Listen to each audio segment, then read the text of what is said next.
as humans and why we're here. Like, what is the purpose of life? Why have we been given life? I think we're here to struggle and to learn.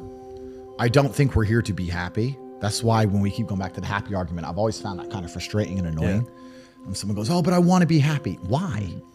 Why?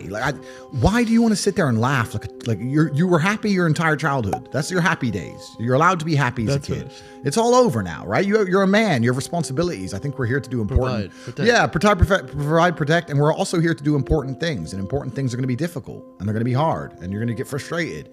But that's what gives you purpose. I don't see anyone who's chasing happiness. I think that's a very feminine frame. I understand why some women just want to be happy. I don't know how it feels to be a girl because I'm not one. But in my experience, I know women who just want to be happy. Yeah. Girls just want to have fun. Fine. But you're a man, right? And if you're a man, then it's absolutely an utterly different experience of life. I think we're here to struggle. I think we're here to endure pain. Yeah. I think we're here to just see how hard we are to kill. I think that going through terrible things and living through them and coming out the other side is one of the most fantastic things about being human.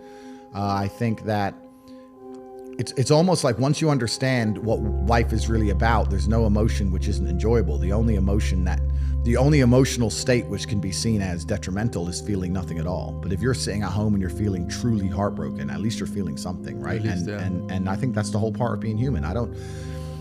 I think we're here to struggle. I think we're here to go through pain. That's so I wake up each day and go, what can I attack? What problem can I solve?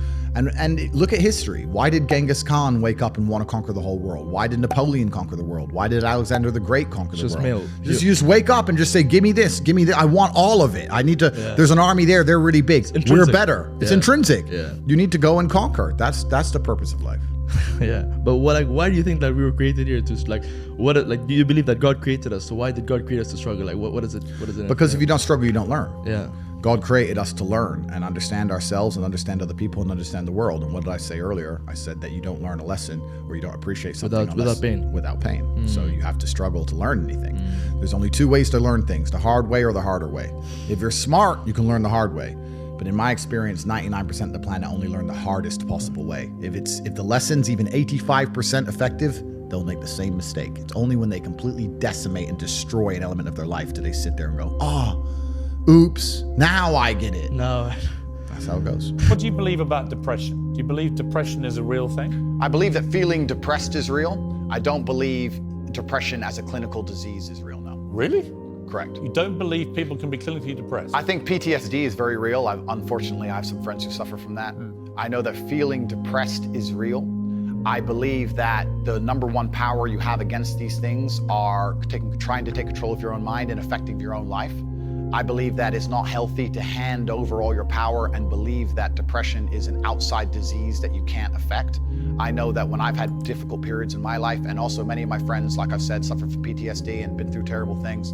I've lived a very difficult life, and I know people who have, that the things that made them feel better is when they woke up and said, you know what, I'm not gonna allow this to damage me anymore. I'm gonna take responsibility. I'm gonna get up and I'm gonna fight this as hard as I can. And by the way, on that, I agree. So we agree. My favorite speech is the Rocky Balboa one. Okay, so then we agree. No, we did. Here's where we don't agree. Pierce. You don't, hang on. You got to let me interject when I don't agree with you, right? Where I don't agree with you is that there's no such thing as clinical depression. There absolutely is. Well, it's a proven scientific medical reality. There's a different argument about have we gone a bit too soft, right, in schools and all the rest of it? Absolutely. Do I think some people moan and whine too much about their lot in life?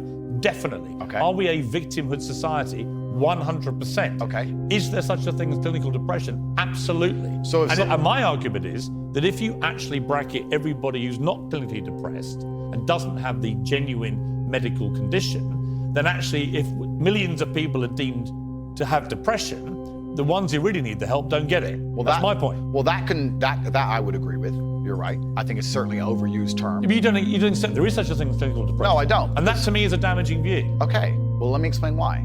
If someone comes to me and says, I'm clinically depressed or I feel very, very sad, I would say the first thing you need to do is stop accepting the identity of a clinically depressed person. Stop accepting you have no control over this. And what you need to do is stop identifying that way, and let's work together to try and fight against it. There isn't an eminent doctor in the world who would tell you there is no such thing as clinical depression. Who would not tell you that some people it's simply beyond their control. I think Johan Hari wrote a book saying exactly that, my friend. He's not an eminent doctor. No, but he's a journalist. I said depression wasn't real long ago and was attacked for it. Then Johan Hari wrote a book which What's it got to do with Johan Hari?